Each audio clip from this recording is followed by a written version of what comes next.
Ring around the rosy, a pocket full of posies. Ashes, ashes, we all fall down. Welcome to the Parricide podcast. I'm Sherry. And I'm Marie. And this is part 2 of the episode on Christopherporco, who killed his father and tried to kill his mother. At the end of our last episode, we left Peter and Joan snuggled up in bed a week before Thanksgiving, and we did that on purpose. That's the way we like to think of them, at home and safe. Unfortunately, someone was coming for them, and that was their son, Chris. And I hate that he's on his way. If you'd like to hear more about how we got here and Chris's background and what led to this, please go back and listen to part 1 of this episode. Shall we begin? When Chris got to the house, he had the audacity to pull into the driveway. He used the key hidden in the planter pot next to the front door to let himself into the house, wherein he disarmed the security system by entering the code at 2:14 a.m. Barrister, the yellow lab, was roaming free, so Chris locked him in the basement and snagged an axe that his dad stored in the garage. Chris knew where his parents slept, and that's where he headed next. When he finished with his debauchery, he smashed the alarm panel, incorrectly thinking that this action was erasing the evidence that it had been disarmed. He also cut the telephone lines and cut away a screen on the garage window, which is the only window that wasn't alarmed, on his way to the Jeep, hoping to make all this seem like some macabre home invasion. Chris drove away into the early morning darkness. His plan was working like clockwork, and the best news was that school was out for most of next week. He could discover their deaths, grieve, help with the funeral mass, and be back at school without missing a beat. It's dark. Very.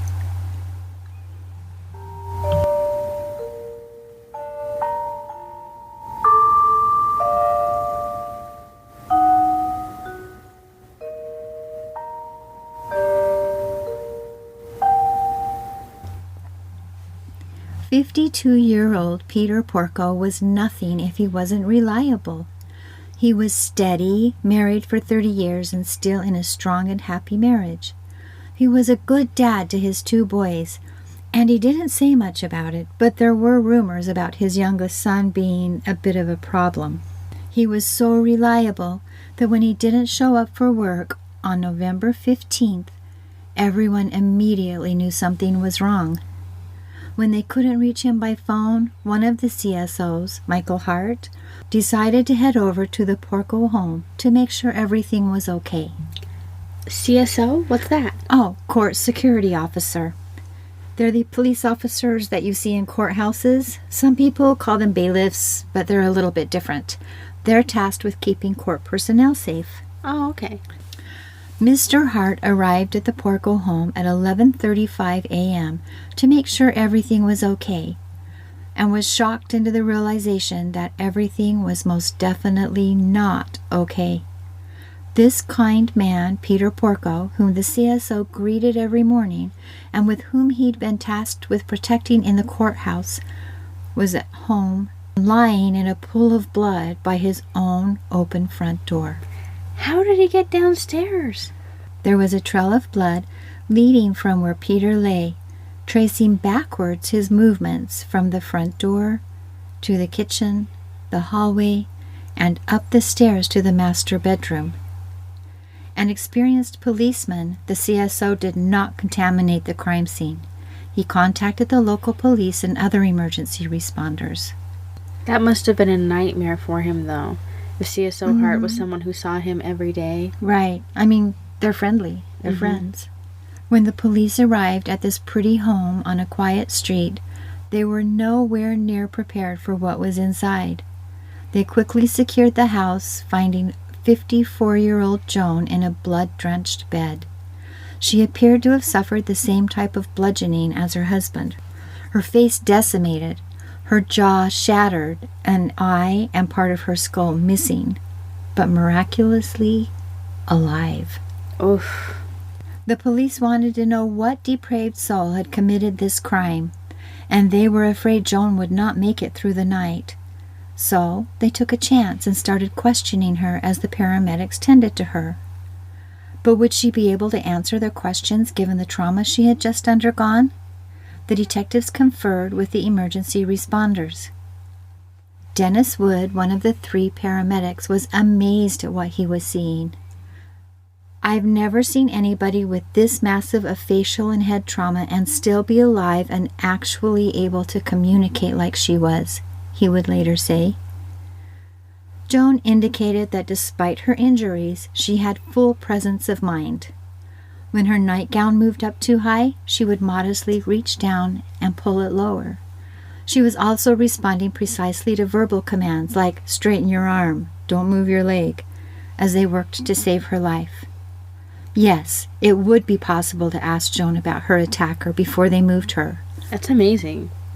Incredibly amazing, don't you think? Mm-hmm. Detective Bodish, remember him? Yeah, who investigated the break-ins when the computers were stolen? Yeah, him. Detective Bodish took the lead. Joan was willing to talk to them, but was having trouble communicating with them due to her shattered jaw. Detective Bodish knew this family somewhat. He was that police officer who responded to the burglary complaint at Thanksgiving. He remembered they had 2 sons as he tried to ascertain who had done this to her. As the paramedics continued working to save her life, Detective Bodish asked her first if she could hear him. She nodded her head several times. The other lieutenant on the scene had reminded him of the names of their 2 sons. So Detective Bodish got down to business and asked her if a family member had committed this crime. Her hands and her head motioned yes. Oh, that's sickening. Mm-hmm. All 3 first responders watched in amazement as Detective Bodish questioned Joan. "Did Jonathan do this to you?" he asked. "Was it Jonathan who had snuck into their bedroom with an axe intent on murdering her and her husband?" Joan shook out a vehement but extremely painful no, wagging her first 2 fingers horizontally back and forth to emphasize the no she was working so hard to articulate. Detective Bodish later testified, quote, "At this point I knew she could hear me. I knew she understood the answers to the questions." What about her son Christopher? Could it have been Christopher?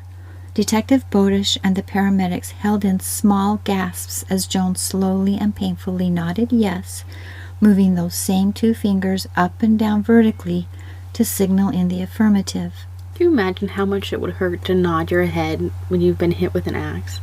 I know. Her jaw was shattered. She was missing an eye. She was in terrible shape. Mm-hmm. And she is identifying her youngest son as the attacker. That's horrible. But Detective Bodish wanted to be sure. Okay, that's probably good. So he asked again, looking for that consistency. "Did Jonathan attack her and her husband?" Again, a firm no. "Did Christopher attack her and her husband?" Again, a firm yes. Then this man apologized to her for having to ask her through her suffering. Yeah. He said he felt bad, but at least now he had a lead that might bring justice to this case. That's a hard decision to make as an investigator. I think so. Anyway, Joan was whisked off to the hospital where they tried to stabilize her so they could perform surgery. As the doctors rushed to save Joan's life, the police began their careful investigation. Joan had indicated that Chris had committed this horrific crime. And at first cut, that seemed wrong. Chris was away at school at the University of Rochester, some 3 hours and 233 miles away. Nevertheless, they got to work. Joan had identified Chris as her killer, so the police put out an all-points bulletin, one of those APBs, to get him off the streets, wherever he was. So are the police allowed to do that? Take statements from an injured victim? Absolutely. Time-wise, the closer to the crime, the greater the veracity of the victim. And a dying testimony is admissible at trial, even if the victim survives. Ah, that's important in this case. Yes. While everyone else went in search of Chris, the investigators next searched the house for clues. The security system had been smashed, the telephone line had been cut, and a screen had been cut open on the garage window. But it was curious. Although the screen was cut to make it look as though it was the intruder's entry into the home, the window sashes had been nailed to allow the window to open only 4 inches.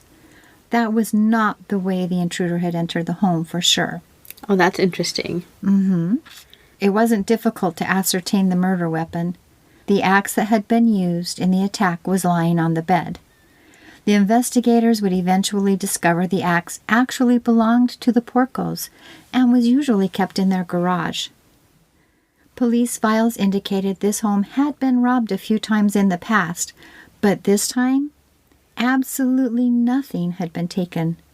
The house hadn't been tossed, but the drawers had been pulled out in an obvious attempt to make it look like a robbery. Yet nothing was missing. Joan's purse hadn't even been rifled. The intruder hadn't taken electronics, jewelry, money, nothing at all. For once, right? Exactly. No laptops were stolen. Strange.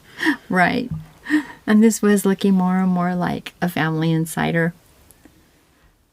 They turned their attention to Peter's curious movements about the house. Brain injuries can be weird, and you don't really feel your brain.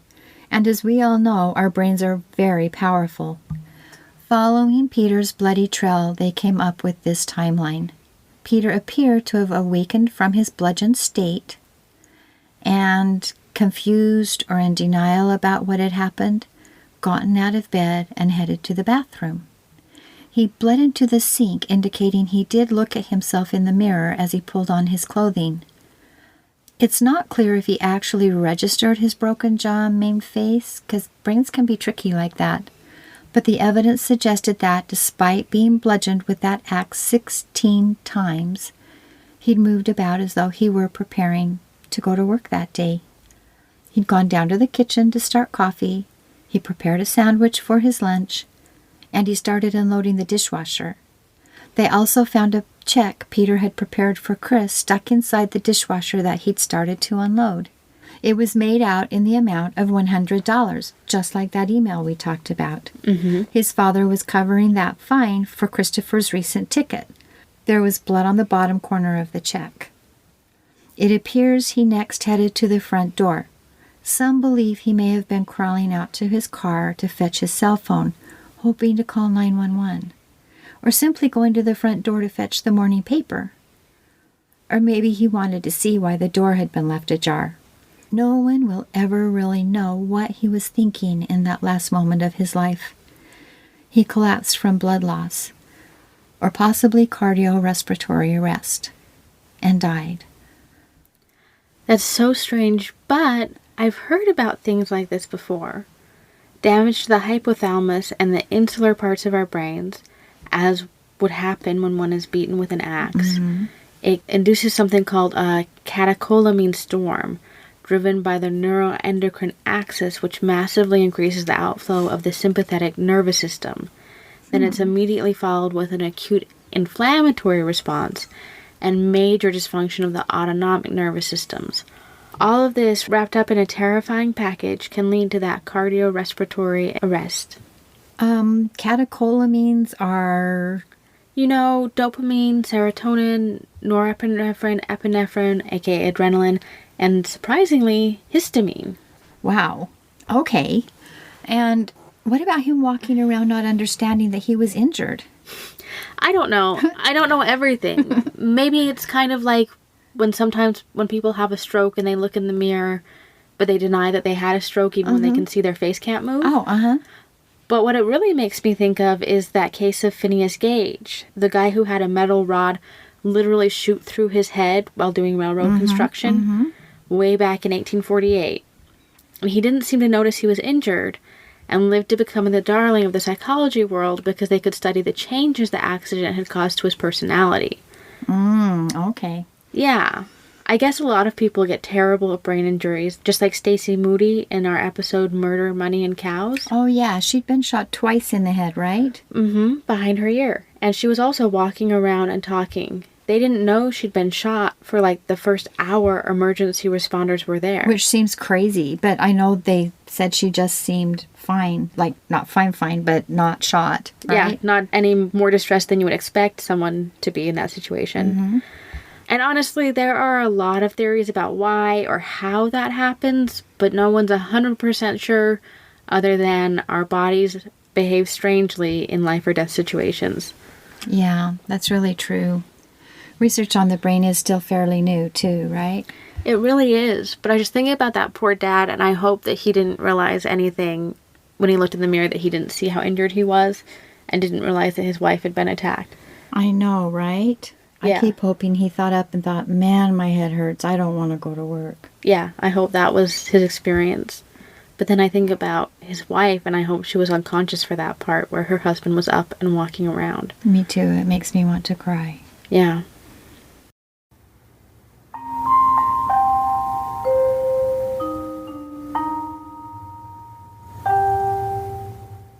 Later that day, back at school, Chris made a call to the Bethlehem police station.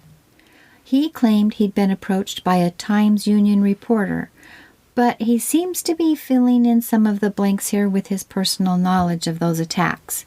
Here, we have the call for you. See if you can pick up a mistake or two. Bethlehem Police Dispatcher, Saginor. Hi, my name is Porco. I was just called by the Times-Union saying that my parents were found dead this afternoon. I was wondering if you had any information for me. Hey, Chris, whereabouts are you? I'm at school in Rochester, New York. Okay, and are you in a dorm there? Yes, I am. Okay. Do you have a dorm name or? It's called Monroe. Okay.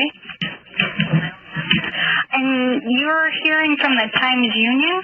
Yeah, they called me and said my parents were found, I guess, I don't know, they didn't say how or anything. Let me try and find you somebody who may have some more information for you.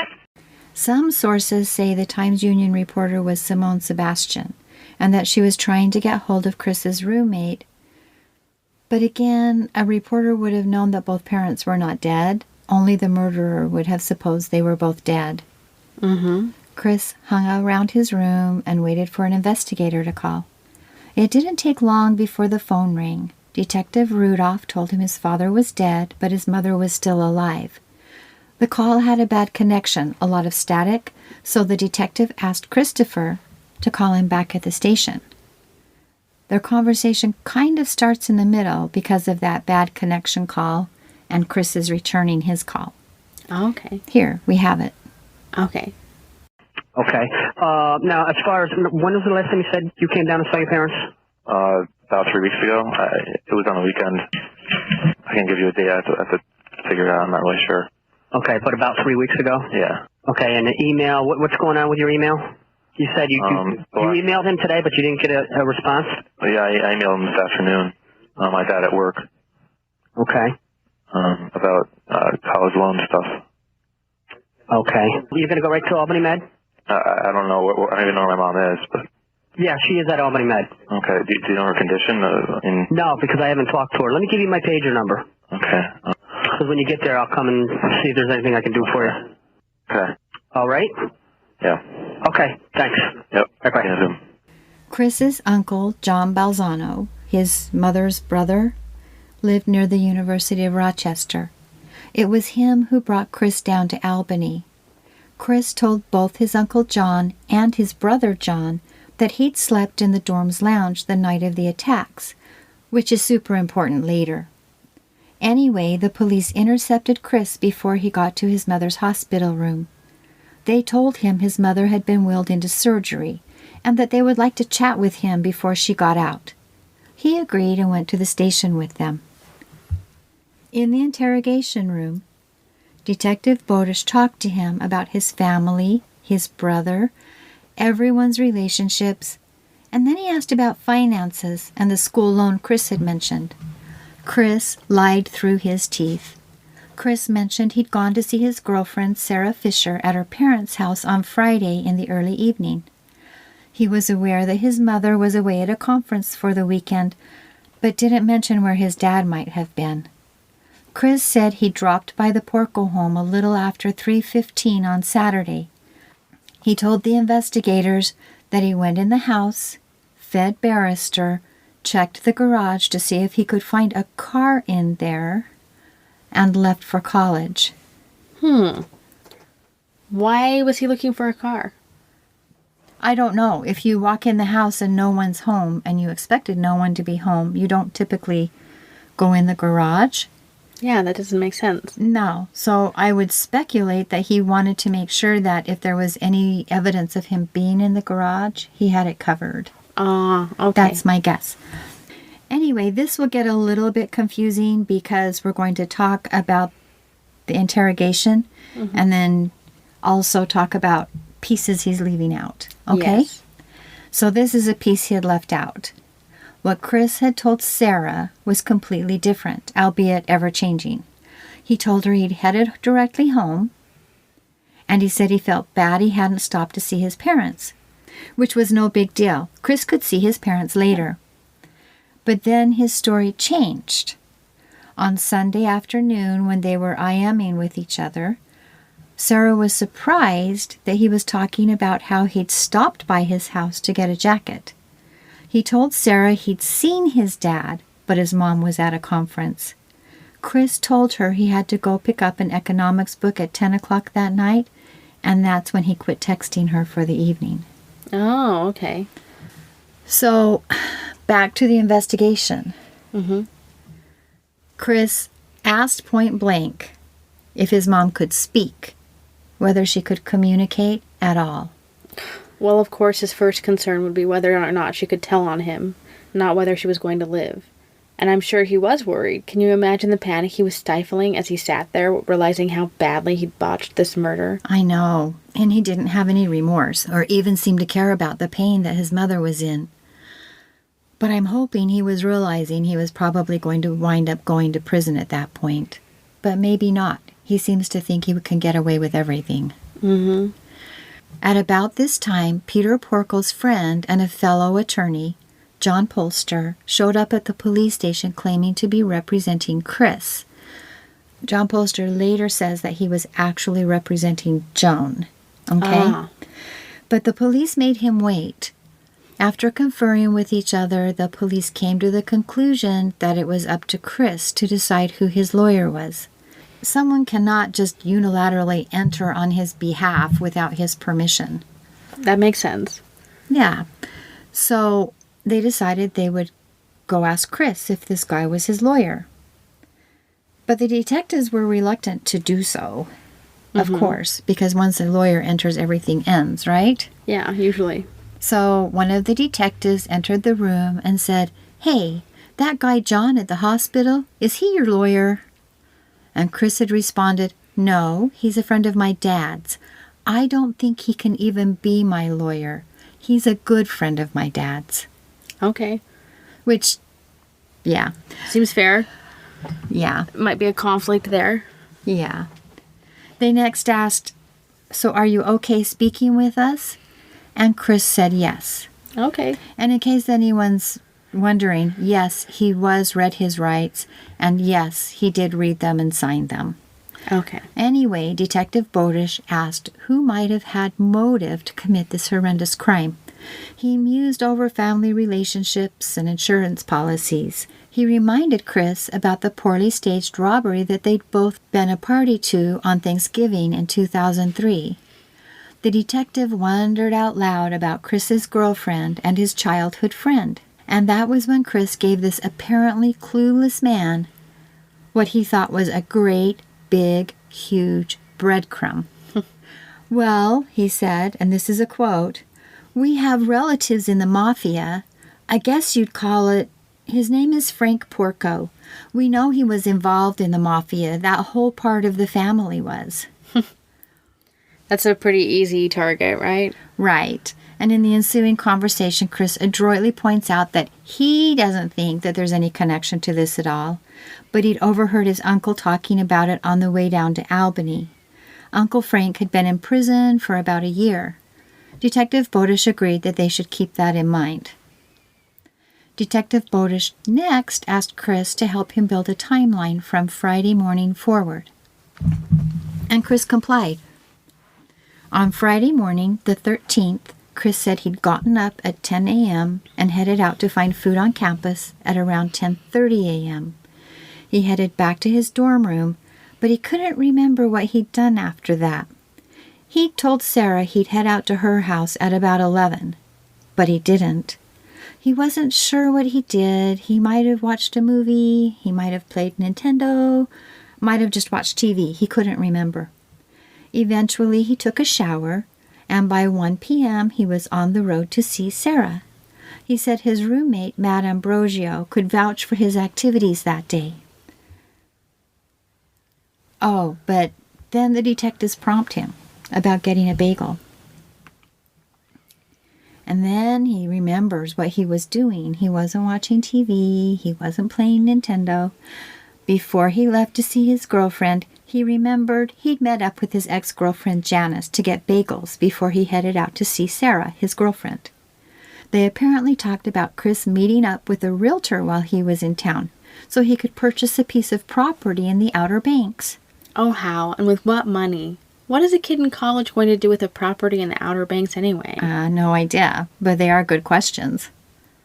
So, Chris said that he got gas a couple of miles from the university and headed to Albany, entering the thruway on ramp 46. He arrived at Sarah Fisher's house at 5:30 p.m. The couple went to dinner at TGI Fridays with Sarah's sister Kate at about 6:30 p.m.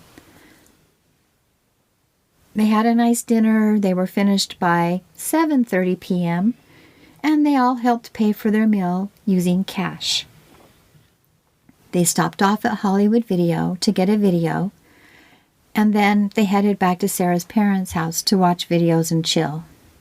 Wow, Hollywood Video. This feels like a million years ago, right? Right. So is it like the dinosaurs version of Netflix and chill?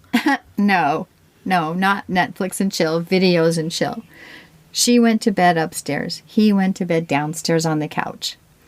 Sarah's parents were home the entire time except for 1 hour in the morning on the 14th. Okay. That day, the 14th, they just stayed in, and Chris finally left at about 3:15 p.m. Chris arrived at his parents' house at approximately 3:25 p.m. by his report to the investigators. He let himself in the door, gave the family dog a treat in the family room, says he went into the garage to see if there was a car, and then he left and went to get gas. He headed back to Rochester, entering the thruway on entrance 24, arriving at approximately 7:15 p.m. using exit 46. He got gas, by his own report, before he went back to school. That's important. Okay. When he entered the frat floor, the lounge area was filled with people. Seems like it was a frat party complete with beer pong and other drinking games. Chris went to bed at about 1:30 a.m. Wait, if he was in a fraternity, shouldn't he be living in a frat house? Not at the University of Rochester. They give their fraternities a suite of rooms together on the first floor that share a commons area, and everyone calls that commons area the lounge. Ah, okay. Okay? So, Chris said he slept until about noon on Sunday. Okay. Okay? He hit the library to study for an econ test. Wait, no, that wasn't what happened. He made a grilled cheese sandwich for lunch and watched TV in the lounge with some of the guys. Then he went to the library at 6 p.m. to study for his econ test. He said he returned to his dorm at 11 p.m., but quickly corrected that to 10:30 p.m. Chris says he returned to his dorm room and watched Total Recall on his computer. He told them the frat's regional director, Jason, was sleeping in his room that night, so he went out to the lounge area at about 1 a.m. and slept on the couch. What was he wearing when he went to sleep? They asked. Jeans and a hoodie. A black hoodie with frat symbols on it. Detective Bowdish appeared confused and ran through the timeline backwards and forwards a couple of times. This guy reminds you of Columbo. He sounds so wandery. Mm-hmm. But he's actually kind of testing a lot of things and making them repeat things a lot. Mm-hmm. Then, all of a sudden, Chris was saying he was in the lounge by 11:30, not 1 a.m., and that he stayed there sleeping for the rest of the night. But when they went back later and went through the timeline again, Mm-hmm. he corrected it to 1 a.m. But then, near the end of the interview, the detective circled again back to his timeline, and he refused to answer any questions, saying he didn't remember what he'd said and the timeline was rough. But to check with his friends, they'd say he was asleep on the couch. The detective asked, "When did you meet Jason?" The guy who stayed in his room. Mm-hmm. And Chris said, "When he arrived." And they said, "What time was that?" And he said, 9 o'clock, 9 p.m. Chris insisted he was at the library, but maybe the time was off a little. 2 hours? Right. Chris also mentioned he was confident the lounge was mostly void of people from 10:30 because it was Sunday night. But he was going off of what usually happened in the dorm. Jason's presence had changed this circumstance. That dorm had not been empty and hadn't been quiet, hadn't been a place where he could sleep. Because what Chris didn't know is there had been a huge party. Everyone had gotten together to watch Shrek 2. Yeah. So this is something that Chris didn't know they knew. Because he wasn't there. Right. What he didn't tell them at all, but his friend Marshall Crewmiller will tell them later, was that the two of them had gone to Wendy's for dinner together that night. Then Chris had asked Marshall to drop him at his Jeep, which was parked off campus, saying he needed to help his aunt and uncle mulch the next morning, so he was going to park his Jeep in a grassy area behind their dorm rather than in the normal parking area. Isn't that kind of weird? Shouldn't he have class on Monday? You would think that he would have class on Monday. Plus, he was telling everyone he was studying for a big exam that was supposed to be held on Monday. So maybe he was double booked? Yeah. Triple booked? I'm not sure. Anyway, Marshall thought that was weird, but okay. And he saw Chris head onto the campus in his Jeep. He didn't see him leaving again at 10:30, but a different friend, Greg Whiteside, did see Chris the next morning on November 15th at around 9:30 a.m. Chris mentioned he'd gone for a jog that morning. No mention of going to his uncle's to help mulch. Greg noted he looked bleary-eyed, and Chris mentioned he'd had a lousy night's sleep. None of his peers had any recollection of Chris jogging ever. And his aunt, when asked, said there had been no plans for Chris to help them do anything on November 15th. They hadn't planned on seeing him that day. Oh, interesting. Yeah. That makes sense. She wouldn't expect to see him on a Monday. No. Anyway, Chris next told the investigators that he woke up at 8 a.m. and went for a run. Detective Bodish asked Chris if he made a practice of sleeping in the lounge.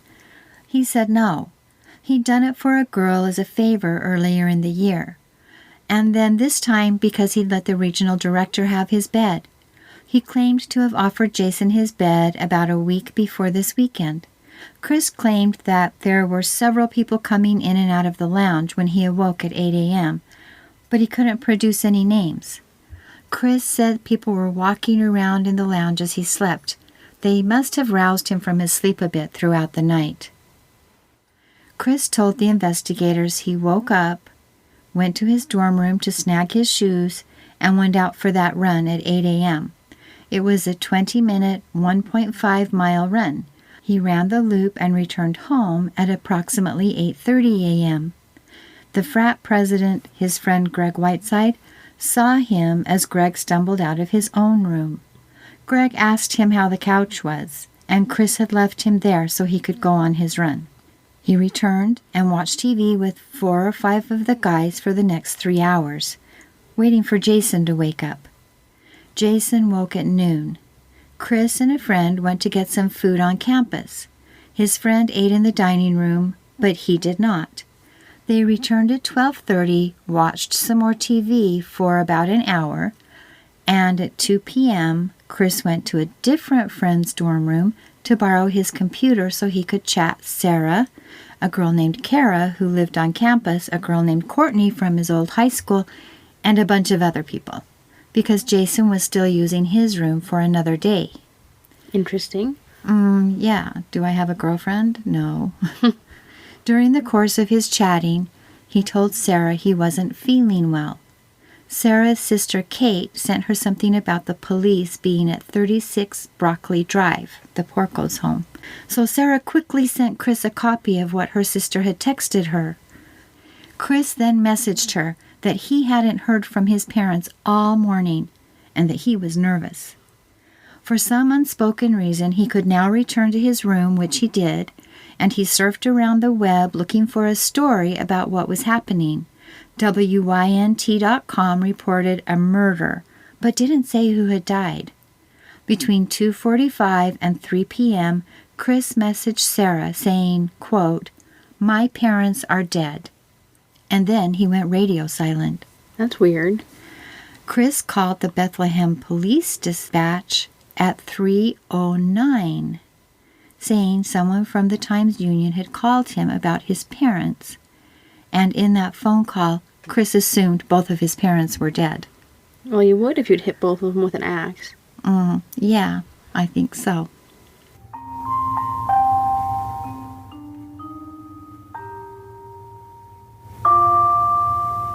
So, with the timeline complete, the detectives made small talk with Chris.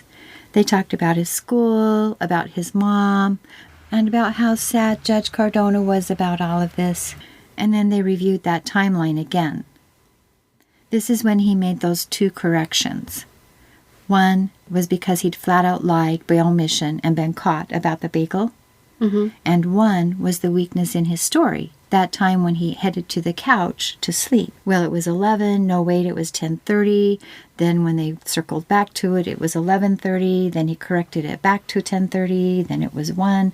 He was all over the place. So Detective Bodish decided to push Chris. He told him his mother was implicating him as the attacker. How Chris responds to this is very interesting. Well, I think it's all very interesting, but before we go there, let's go back to when he called the police. Okay. So if you hear there are a bunch of cops at or near your parents' house, what would you do? Well, I don't know about you, but I'd pick up the phone and call my parents in a mad panic. Then I would probably call my siblings and probably my parents' neighbors trying to get an eye on my parents. Exactly. That's what I would do. I would first call my parents and then call, depending on where the sibling is, either him or the neighbors or the aunt, someone who could go and check on them, right? Right. But he didn't do that. He surfed the web since it's 2004. And then when he got a hit, he called the police. Not his parents, not his brother. Which you don't do if you're hearing about this for the first time, right? Like you call your parents because you assume they're alive. Yeah, it's interesting you caught that. I'm the very same way. I would have called my parents first. Me too. So Chris had told a bunch of his friends that he'd been trying to call his parents since Sunday afternoon, but that they hadn't picked up and he was a little worried, which might explain why he didn't call his parents first, right? He also told Sarah he'd been trying to call them all morning and couldn't get hold of them. Again, if you're calling your parents all day long, no one's answering. The day before, no one's answering. And then you hear about this, maybe you wouldn't call your parents first, right? Maybe. But the telephone records tell a different story. Chris hadn't tried to call them even once. That makes more sense. Yeah, it does. So now we're ready to talk about his taped interview and his comments after he was accused of attacking his parents, right? Yeah, we are. So how he replied was interesting and kind of typical for a liar. So they told him his mother had indicated he was the culprit. And I read this a couple of times and then I actually did an analysis on it. 3 of the first 8 sentences out of Chris's mouth indicated he wanted to hear his mother say he'd done it. By sentence 13, he had his entire defense that would be used at trial laid out for the investigators. First, my mother would never say I did this, and second, I was 200 miles away at school. Okay, so it's not an actual denial. It's just my mom will never say I did it. Right. He never says I didn't do it. Mm-hmm. Throughout the interview, it was clear that Chris was confident his mother would not implicate him. And he was right, interestingly. He continued to state that he wanted to hear it from his mother. And he continued to argue that he was 200 miles away from school, sleeping on a couch in the lounge. He couldn't possibly have done this. And he appeared to have an insulating word. What's an insulating word? It is a word that a liar chooses to use to obfuscate the truth. His word was home. I wasn't at home when it happened. I was 200 miles away. I was at home when it happened. I couldn't possibly have done that. See how it works? Yeah, everything and nothing at the same time is home. That's right.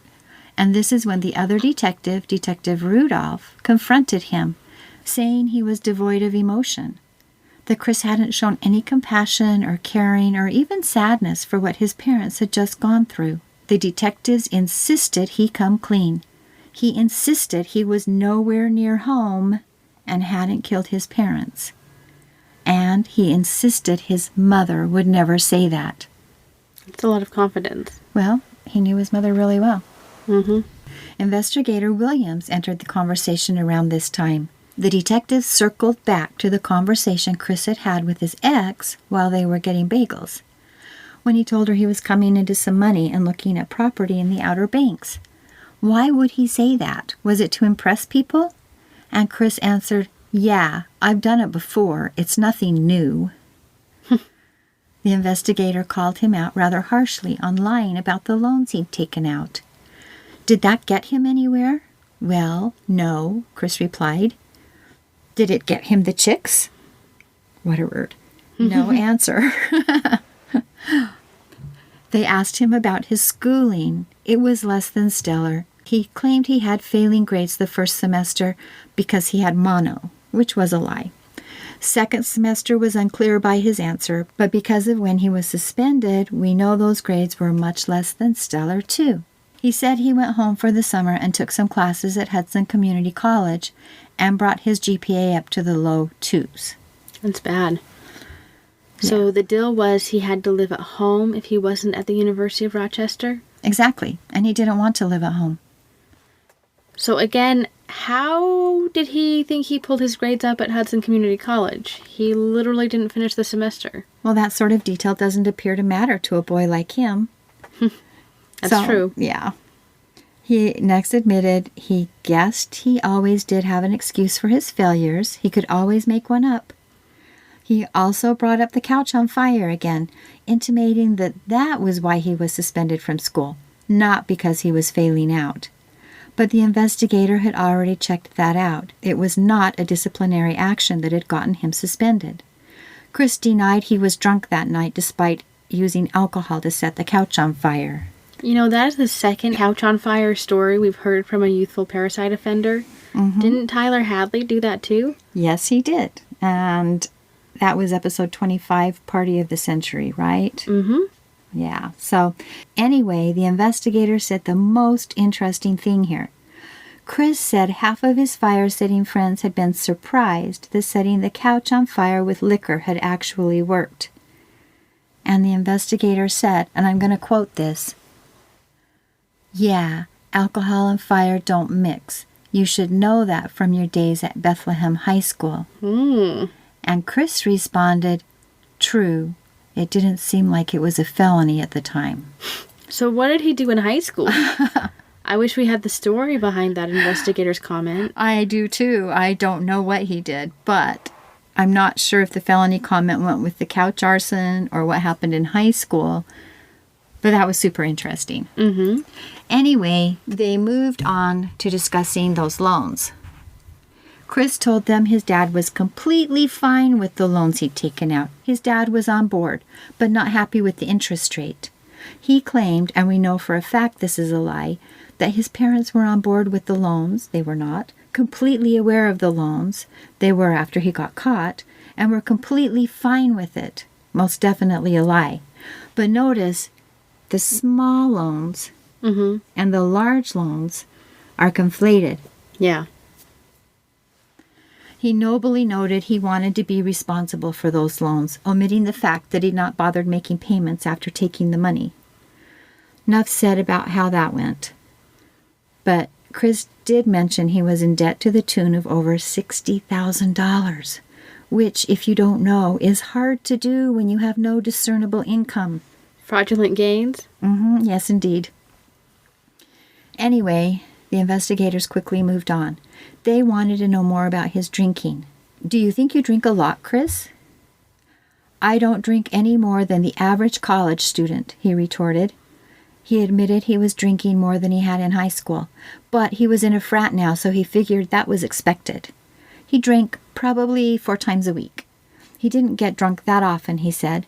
When asked, he said he'd been drunk the past weekend and on Thursday. He said he'd only been drunk to throw up maybe 3 times. 3 seems a bit excessive for a 21-year-old. I think so too, but it's always relative. I'm not a big drinker and I hate to throw up, so maybe there's personal bias there? I don't know. It's interesting, though. Yeah. So the investigators confronted him regarding the weekend. He admitted his father had strongly suggested he come to the house that weekend to discuss their issues. He claimed he hadn't seen the email until after he'd spent the weekend at his girlfriend's and returned home. But remember, he tells the girlfriend later that he went there and didn't see his dad. And then he later says he saw his dad. So, interesting. Anyway, then he admitted he was actually flat broke, down to his last penny with nowhere to turn. He claimed he'd actually applied for a job recently. He said, I didn't realize, I knew, but I didn't realize how things add up. Nobody does, right, when you're spending like that? No, they really don't. He had money for gas because his parents gave him a gas card. So whatever gas he put in that Jeep was paid for by his parents. Yeah. So when asked about lying, Chris adamantly stated he was not a pathological liar, telling the biggest lie of all.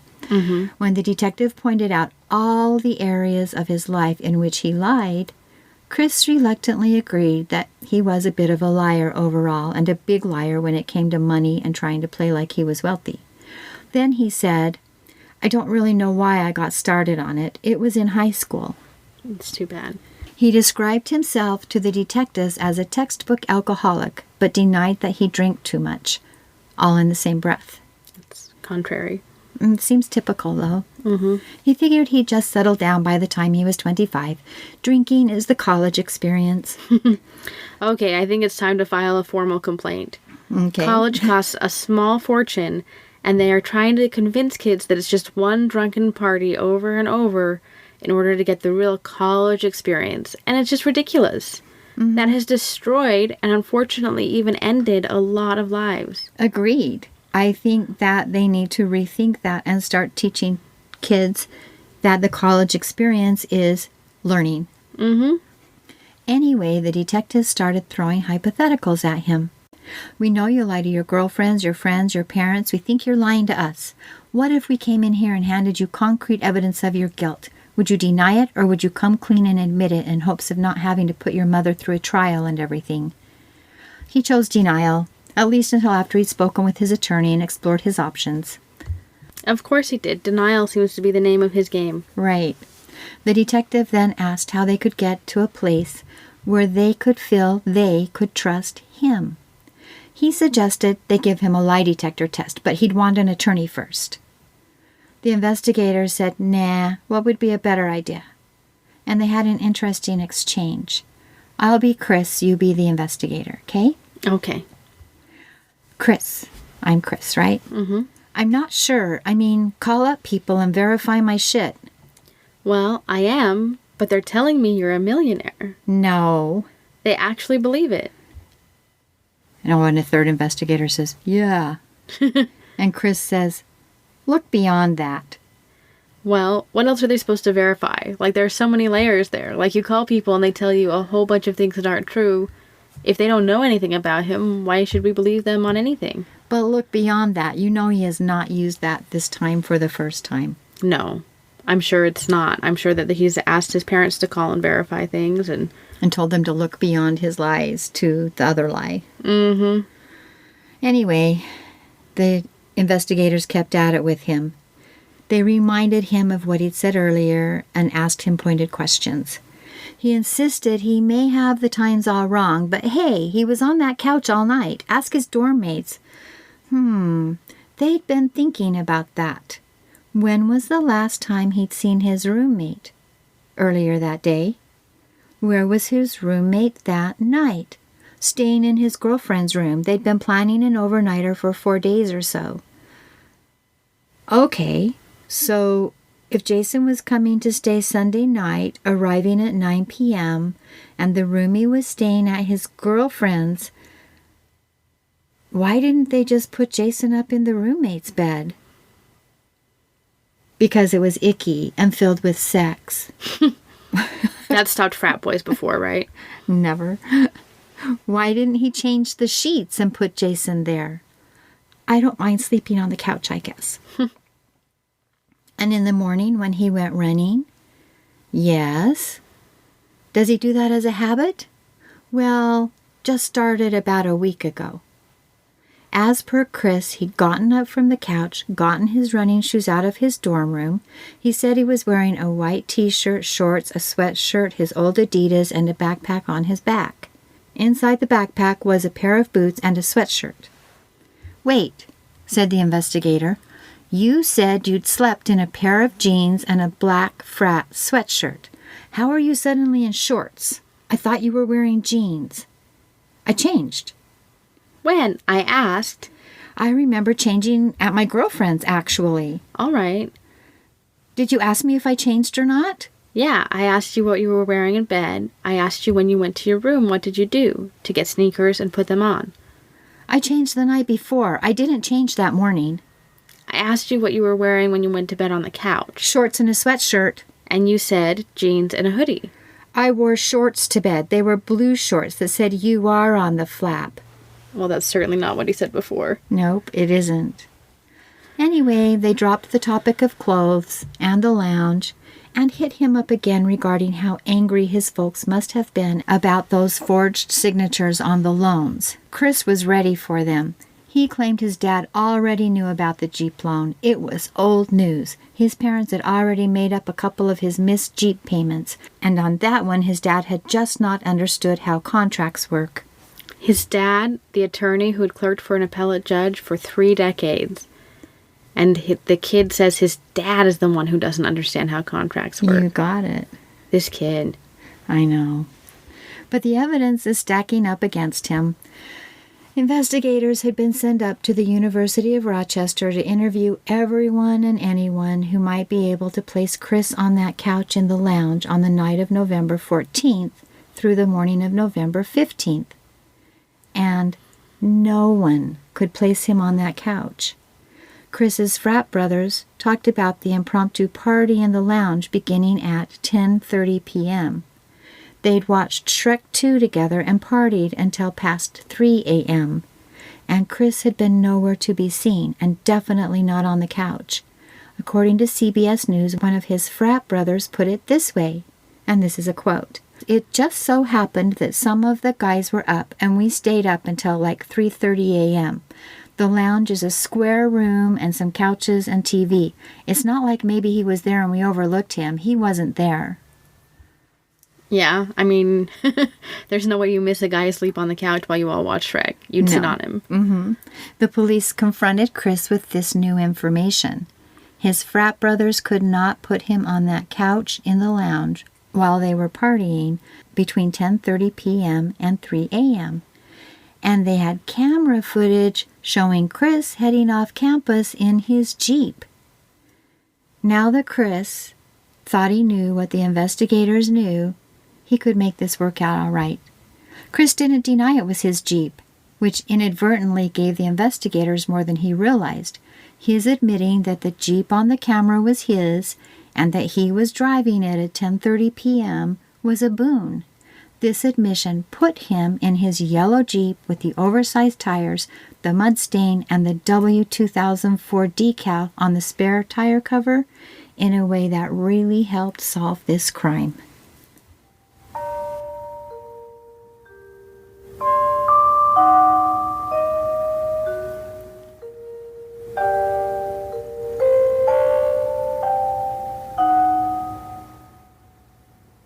And that's it for today. This one is pretty intense. Yes, but wait, we need to back up just 1 minute. Okay. In my head, that poor little dog, Barrister, is still trapped in the basement of the Porco's residence. And after a 6-hour interrogation, we're looking at least 10 p.m. Where's Barrister? Oh, I'm sorry. I guess we did forget about Barrister being in the basement. Remember, the intruder didn't just open the door to the home and let Barrister leave if he pleased. They found Barrister trapped in the basement. The intruder had taken the time and had the knowledge to put the dog away in the same manner that the family always put the dog away. He was trapped in the basement. Habits die hard. Anyway, remember the veterinarian that he used to work for? Yeah. Her name is Elaine Lafort. And she's really the hero in this story. She went to the police station and got permission to pick Barrister up and take him to her home. Which was good because Chris and Joan both ended up staying with her and her partner. Joan eventually headed to Rochester to stay with her brother. I'm not sure if Barrister went with her or not. I hope that answers your question, though. It does. We'll be back next week to talk about everything else. This story is quite a ride, but thankfully not a yellow Jeep. Yeah, that's right. So, if you enjoy this podcast, please like or follow us on Apple, Spotify, or your favorite podcast platform. If you want to lend us some support, head on over to patreon.org parricidepodcast. And if you want to chat, reach out to us on Facebook or email us at parricide@parricidepodcast.org. Again, we'd like to thank Bimbo with a Newsie for encouraging us to share this story with you. We'd also like to thank Jade Brown for our music, and allthat'sinteresting.com, the Bethlehem Public Library, the Times Union, Cosa Nostra News, CBS News, Journal News, Forensic Files, Campus Times, Spotlight News, the Berkshire Eagle, Democrat and Chronicle, Troy Cord, Forensic Files Now, Poughkeepsie Journal, Wikipedia, Oxford Academic, Murderpedia, Just Law, Nellie Andreeva's Deadline Hollywood, Medium.com, and Steve Ferenczi, the author of November Memories, inside the Christopher Porco case for our source material. That November Memories book by Steve Ferenczi is an excellent read. We highly recommend it if you want to learn more about this case. Join us next week when we discuss what happens next. You'll be sorry if you miss it. This has been the Parricide Podcast, and remember, always sleep with one eye open. Ashes, ashes, we all fall down.